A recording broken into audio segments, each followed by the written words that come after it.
Hello friends, आप देख रहे हैं भारत मार्केट रडार और मैं हूं आयुष। तो दोस्तों, कल के दिन देखा है दोस्तों, कच्चे तेल के अंदर एक बड़ी तेज़ी। जी हाँ, कल के दिन क्रूड ऑयल क्या हुआ है, कल के दिन क्रूड ऑयल $90 के पार आपको जाता हुआ देखने को मिला है, जिसमें WTI क्रूड जो अमेरिकन क्रूड होता है वो भी याद रखिएगा $90 के पार आपको ट्रेड करता हुआ दिख रहा है। तो इस वीडियो में ये समझेंगे कि बेसिकली हो क्या रहा है। कच्चा तेल जो इतना हमको तेज़ी से बढ़ता हुआ देखने को मिल रहा है, इसका इम्पैक्ट किस तरीके से आता हुआ देखने को मिल रहा है शेयर बाजार पे। और जो कच्चा तेल अब $90 के पार चला गया, और आपको पता ही है क्योंकि हमारी जो कंट्री है वो नेट इम्पोर्टर है क्रूड ऑयल का, राइट। हम कच्चा तेल लगातार इम्पोर्ट करते हैं। हम कच्चा तेल हमारे देश में नहीं मिलता है, तो हमको दूसरे देशों से याद रखिएगा इम्पोर्ट करना पड़ता है। तो अब इसका इम्पैक्ट हमारे बाजार पे किस तरीके का होगा, क्योंकि $90 पहुंच चुका है। तो समझिएगा आप वीडियो को पूरा देख के कि क्या क्या देखिए होने वाला है, कौन कौन सी खबरें आ रही है, स्टेट ऑफ हॉर्मोज में क्या हो रहा है, यूएस नेवी क्या स्टेट ऑफ हॉर्मोज के अंदर अब हमको आती हुई दिखेगी। बहुत सारी खबरें है, तो इस वीडियो में उसके बारे में चर्चा करेंगे। तो आप लोग ज़रूर देखिएगा वीडियो को पूरा। अगर आपने चैनल को सबसे पहले बार विजिट किया है तो प्लीज़ आप लोग ज़रूर सब्सक्राइब कर लीजिएगा। दोस्तों, तेल, कच्चा तेल, राइट। कल के दिन हुआ क्या है, कल के दिन जैसे मैंने कहा, कच्चा तेल के अंदर दोस्तों बड़ी तेज़ी देखने को मिली। सबसे पहले तो ब्रेंट क्रूड को देखिए, कल के दिन मोर देन 8.5% बढ़कर $92.69 पर याद रखिएगा ब्रेंट क्रूड हमको बंद होता हुआ दिखा। वही जो अमेरिकन क्रूड जिसको WTI क्रूड बोलते हैं, वहाँ पर अगर आप देखेंगे तो ओवरऑल 90.90 पर क्लोजिंग आती हुई दिखी। एक दिन में 12% याद रखिए आपको WTI क्रूड के अंदर मूवमेंट देखने को मिल गया, और WTI क्रूड कल के दिन 12% ऊपर बंद होकर लगभग $91 के करीब बंद हो रहा है, राइट। तो आप एक चीज़ नोटिस करेंगे कि पहले WTI क्रूड और ब्रेंट क्रूड में आपको अंतर देखने को मिलता था $2-3 का, लेकिन अब दोस्तों जिस तेज़ी से कल के दिन WTI क्रूड बढ़ा है, कोई बहुत बड़ी बात नहीं है कि आपको WTI क्रूड जो है वो ब्रेंट क्रूड को भी पार करता हुआ देखने को मिल जाए। बट बात क्या है कि दोस्तों जो कच्चा तेल है वो $90 के पार जो हमको जाता हुआ दिखा है, ये पहली बार हुआ है पिछले 2 सालों के अंदर। मतलब इस प्रकार से दोस्तों WTI क्रूड नहीं बढ़ता था, लेकिन अब सोचिए आप कि 2 साल का जो रिकॉर्ड है वो दोस्तों कच्चे तेल ने तोड़ दिया है, क्योंकि वो $90 के पार जा चुका है। तो ये दिखाता है कि दोस्तों किस तरीके से ये जो मिडिल ईस्ट कॉन्फ्लिक्ट हमको चलता हुआ दिख रहा है, अब उसका इम्पैक्ट कितना ज़्यादा पड़ता हुआ दिख रहा है। और जो सबसे बड़ा इम्पैक्ट पड़ता है, जैसे हमेशा आपको मैं कहता हूँ कि वो दोस्तों आपको इन सब चीज़ों पर पड़ता हुआ दिखता है, जो है कच्चा तेल। और इसका इम्पैक्ट आप समझिए, सिर्फ ऐसा नहीं है कि मिडिल ईस्ट पे पड़ता हुआ देखने को मिलेगा, क्योंकि वो तो दोस्तों याद रखिए तेल एक्सपोर्ट करते हैं, राइट। उनके देश तो में तो तेल बनता है और तो वो एक्सपोर्ट होता है, इतना तेल उनके पास। लेकिन वो देश जो तेल इंपोर्ट करते हैं उनके लिए अपने आप में समस्या हो गई है, क्योंकि आज इसे दोस्तों एक हफ्ते पहले तक ये जो कच्चा तेल था ये आपको $65 तक मिल रहा था, और अब दोस्तों वो जो प्राइस है वो सीधा $90 के आसपास पहुंच चुका है। तो आप समझ सकते हैं कि 65 से $90 तक आपको कच्चा तेल जंप करता हुआ दिखता है। तो ये कितना बड़ा जंप है, कितना बड़ा जो ग्रोथ है वो आपको देखने को मिल गई है कच्चे तेल के अंदर with in a time frame of 7 days, सिर्फ 7 दिनों के अंदर। याद रखिएगा ये आपको अपमूव आता हुआ दिखा है। एंड अब यहाँ से होगा क्या, होगा यही कि दोस्तों अब जो ग्लोबल इन्फ्लेशन है वो क्लियरली थ्रेटन होता हुआ दिखेगा।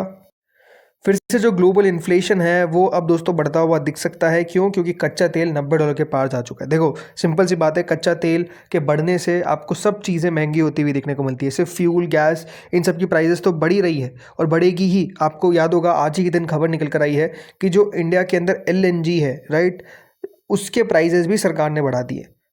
बढ़ाने ही पड़ेंगे। अगर दोस्तों याद रखिए चीज़ें आपको महंगी मिलेगी तो क्या यहाँ पर जो महंगाई है उसको सामने भी तो लाना पड़ेगा, उसको पास ऑन करना पड़ता है। तो वैसे दोस्तों आज LNG के प्राइजेस भी याद रखिएगा बढ़ा दिए गए हैं, जो लगभग ₹60 के आसपास याद रखिएगा जंप आता हुआ दिखा है। लेकिन क्या दिक्कत है कि देखिए ये तो अभी शुरुआत है, अगर प्राइजेस इसी तरीके से हमको आगे बढ़ते रहे तो और प्रॉब्लम होती हुई दिखेगी।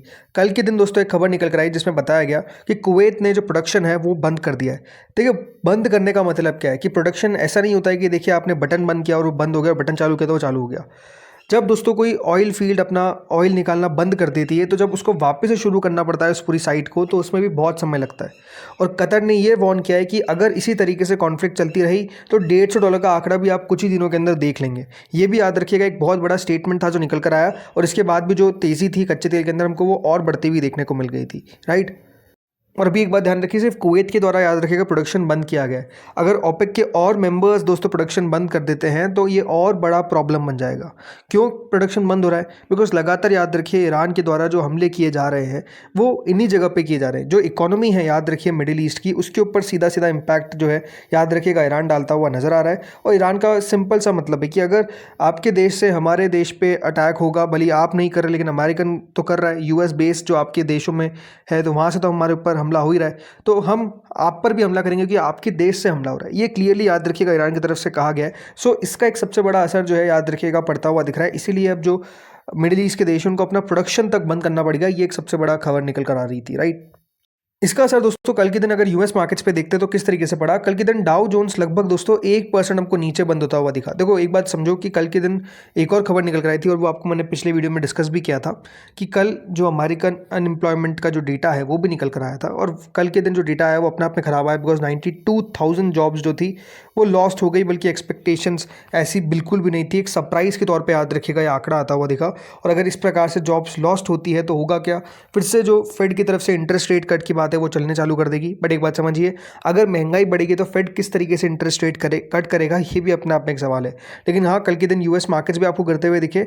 ये बात सही है कि दोस्तों यूएस मार्केट्स थोड़ा सा रिकवर भी कर गए क्योंकि जो कल का दिन का लो था वो 47,009 के आसपास का था और वहाँ से आपको 47,501 तक जाते हुए दिखे जो क्लोजिंग आई है, और बल्कि 47,634 का हाई है, लेकिन वो ओपन ही था।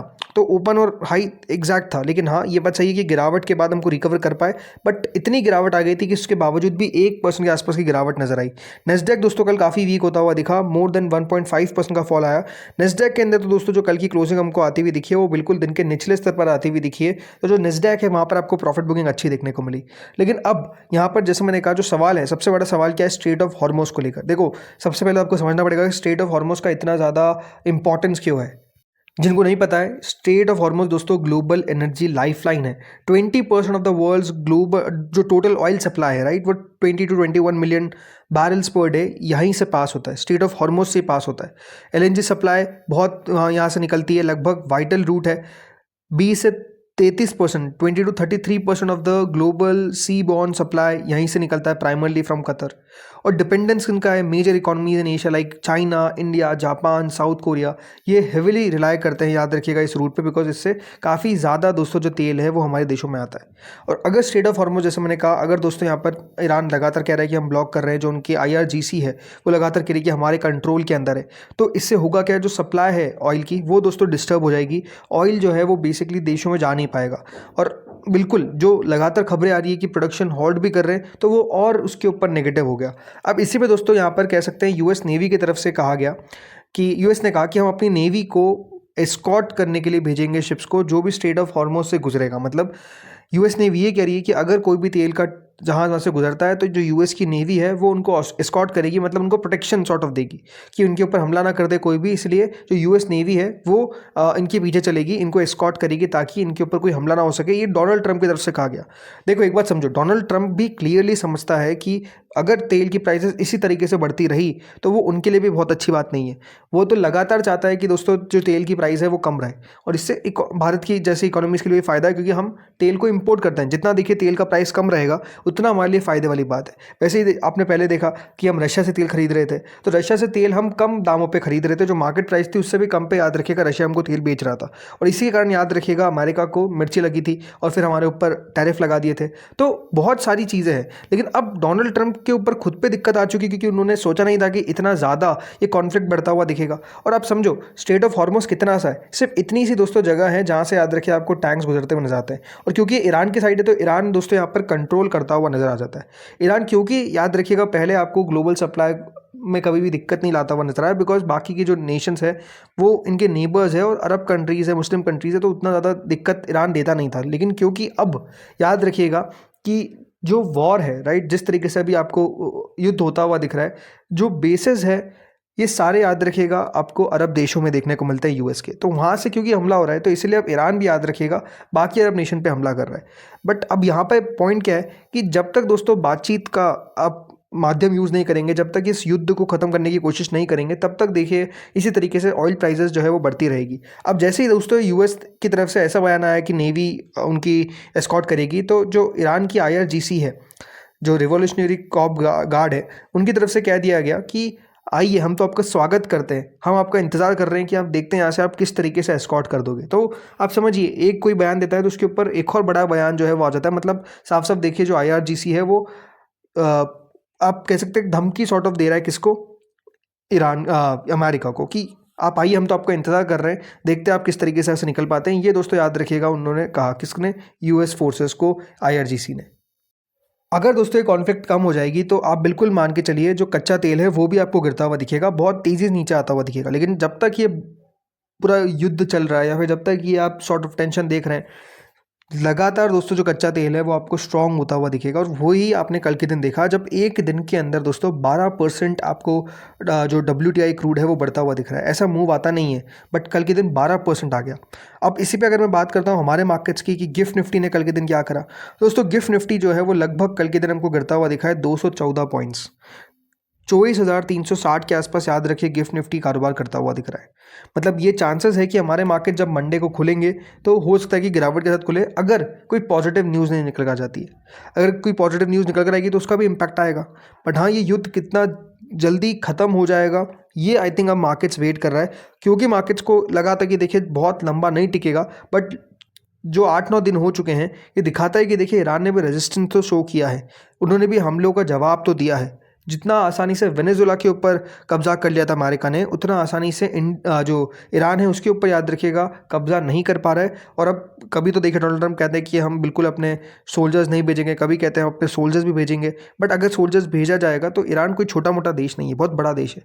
तो बहुत मुश्किल हो जाएगा कि देखिए वहाँ पर कि आप ग्राउंड पे कॉन्फ्लिक्ट को लड़े। तो अपने आप में अमेरिका की तरफ से एक कह सकते हैं कि मिस कैलकुलेशन जो है वो किया गया है, और यही अभी नज़र आ रहा है। इसीलिए आप समझिए मार्केट का रिएक्शन आपको इतना हार्श देखने को मिल रहा है। सो अब देखते हैं यहाँ पर होता क्या है। अगर कोई अच्छी खबर निकल कर आई या फिर कोई भी बुरी खबर आई, जो भी होगी अब आपके दोस्तों इस वीडियो में अगले वीडियो में हम शेयर करेंगे। इस वीडियो में तो इतना ही था। अगर आपको अच्छा लगा तो लाइक करिएगा। अगले वीडियो में मिलते हैं, तब तक के लिए बाय बाय।